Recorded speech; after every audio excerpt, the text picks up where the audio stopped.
ഇപ്പോൾ ജോയിന്റ് കൗൺസിലിന്റെ സംസ്ഥാന chairman Shri S Sajeev joint കൗൺസിലിന്റെ ഒരു റിലീസ് കണ്ടിരുന്നു. അതിൽ പറയുന്നത് ജോലി സമ്മർദ്ദമാണ് അനീഷ് ജോർജിന്റെ മരണത്തിന് കാരണമായത്. സംസ്ഥാനത്തെമ്പാടും ഇത്തരത്തിലുള്ള ജോലി സമ്മർദ്ദം നേരിടുന്നുണ്ട് ബൂത്ത് ലെവൽ ഓഫീസർമാർ. അവർക്ക് ഓരോ ബൂത്തിലും ഏതാണ്ട് 1500 വരെ വീടുകൾ കയറേണ്ടി വരുന്നു, എന്യൂമറേഷൻ ഫോം നൽകേണ്ടി വരുന്നു. അത് തിരിച്ച് ഫില്ല് ചെയ്ത് കിട്ടുന്നതിന് വേണ്ടി വീണ്ടും ഒരു ദിവസം പോകേണ്ടി വന്നു. പിന്നെ ഇതെല്ലാം ഒത്തുനോക്കേണ്ടി വരുന്നു. 2002 വോട്ടർ പട്ടിക നോക്കേണ്ടി വരുന്നു, ഇപ്പോഴത്തെ വോട്ടർ പട്ടിക നോക്കേണ്ടി വരുന്നു. ഇത് വലിയ ജോലി സമ്മർദ്ദമാണെന്നാണ്. പക്ഷേ ആ ജോലി സമ്മർദ്ദം മാത്രമല്ലല്ലോ, ഈ രാഷ്ട്രീയ സമ്മർദ്ദവും ഉണ്ട് എന്നുള്ള കാര്യങ്ങൾ പുറത്തു വരുന്നുണ്ട്. അത് ശരിയാണോ? അത്തരം കാര്യങ്ങളും ഉണ്ടോ? അങ്ങനെയെങ്കിൽ ഇരട്ട സമ്മർദ്ദമാണല്ലോ.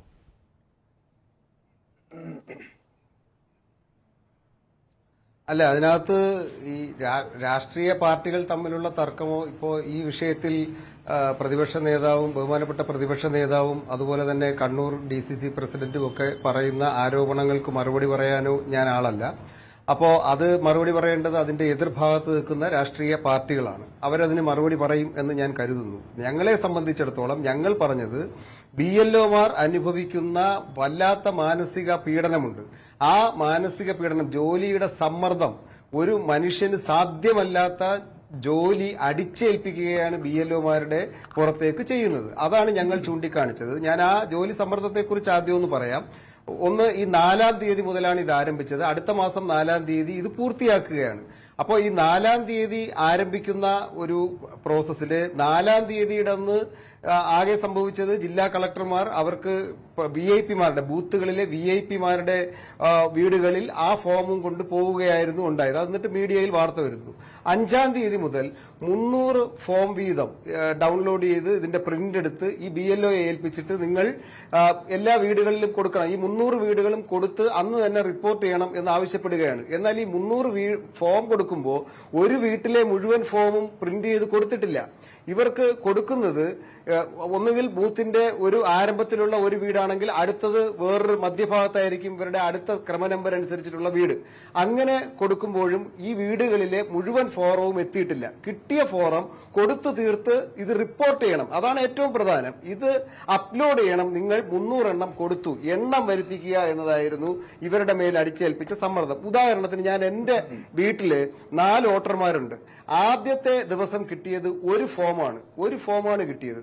ഞാൻ ആ BLOയെ ഫോണിൽ വിളിച്ചു. എന്തുകൊണ്ടാണ് നിങ്ങൾ ഒരു ഫോം കൊടുത്തേ, ബാക്കി എന്തുകൊണ്ട് കൊടുത്തില്ല? അപ്പൊ അദ്ദേഹം പറഞ്ഞത്, സാർ ബാക്കി ഫോറം കിട്ടിയിട്ടില്ല. അപ്പൊ ഞാൻ ചോദിച്ചു, നിങ്ങൾ എന്തുകൊണ്ടാണ് അത് ഒരുമിച്ച് കൊണ്ടുവന്നാൽ പോരെ, നിങ്ങൾക്ക് 2 തവണ ഞങ്ങളുടെ വീട്ടിൽ വരണ്ടേ? അപ്പൊ അദ്ദേഹം പറഞ്ഞു, ഇന്ന് തന്നെ കൊടുക്കണം എന്ന സമ്മർദ്ദമുണ്ട്. അതാണ് ഞങ്ങളുടെ ഏറ്റവും വലിയ പ്രശ്നം. കേരളത്തിലെ മുഴുവൻ വോട്ടർമാരുടെയും പ്രിന്റഡ് ഫോറം കിട്ടിയത് 9-ാം തീയതി, അത് ഞായറാഴ്ചയാണ്.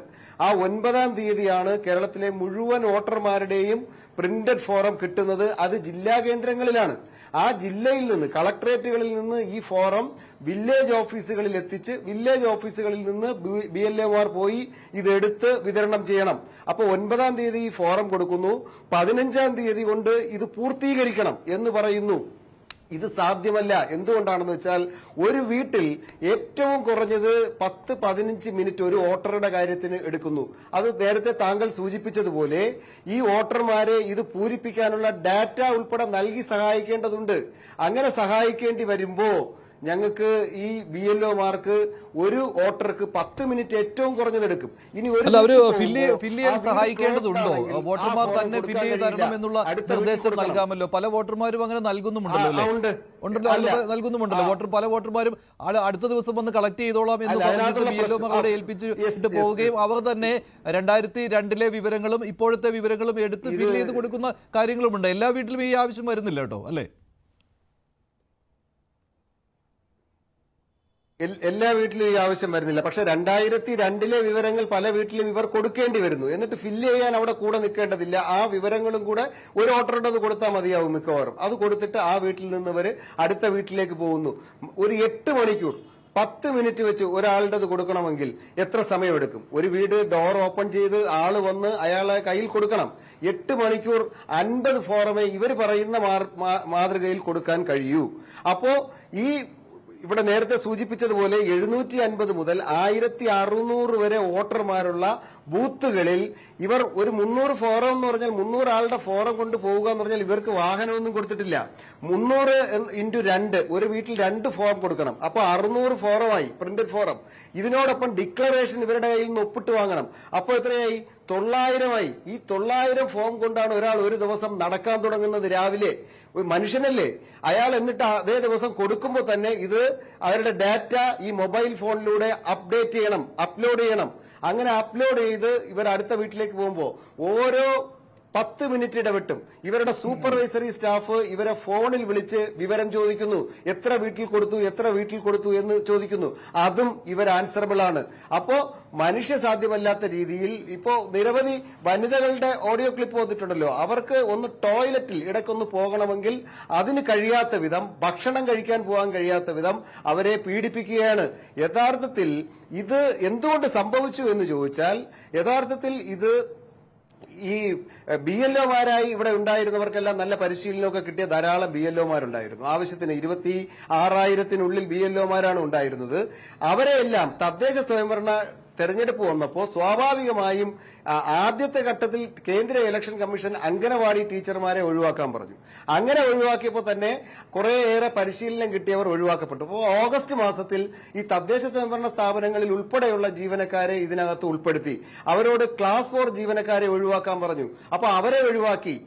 വിരമിച്ച ജീവനക്കാരെ ഒഴിവാക്കാൻ പറഞ്ഞു, അവരെ ഒഴിവാക്കി. അങ്ങനെ ഒഴിവാക്കിയപ്പോ സ്വാഭാവികമായും ഈ ക്ലാസ് 4 പുതിയ കുറെ ആളുകളെ ഓഗസ്റ്റ് മാസത്തിൽ കൊണ്ടുവന്നു. അവർക്ക് പരിശീലനം കൊടുത്തിട്ടില്ല.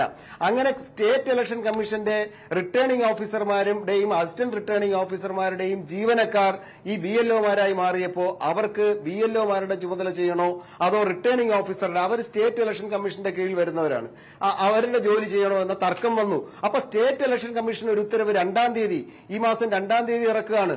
സ്റ്റേറ്റ് ഇലക്ഷൻ കമ്മീഷന്റെ തെരഞ്ഞെടുപ്പ് പ്രവർത്തനങ്ങളുമായി ബന്ധപ്പെട്ട് പ്രവർത്തിക്കുന്ന ഉദ്യോഗസ്ഥർ BLO ഡ്യൂട്ടി ചെയ്യാൻ പാടില്ല എന്ന് പറയുന്നു. ഉടനെ തന്നെ കളക്ടർമാരെ സംബന്ധിച്ചിടത്തോളം കളക്ടർമാർ സംസ്ഥാന ഇലക്ടറൽ ഓഫീസറുടെ ജില്ലാതല ഉദ്യോഗസ്ഥനാണ്. 2 ജില്ലാ പഞ്ചായത്തിന്റെ റിട്ടേണിംഗ് ഓഫീസറാണ്.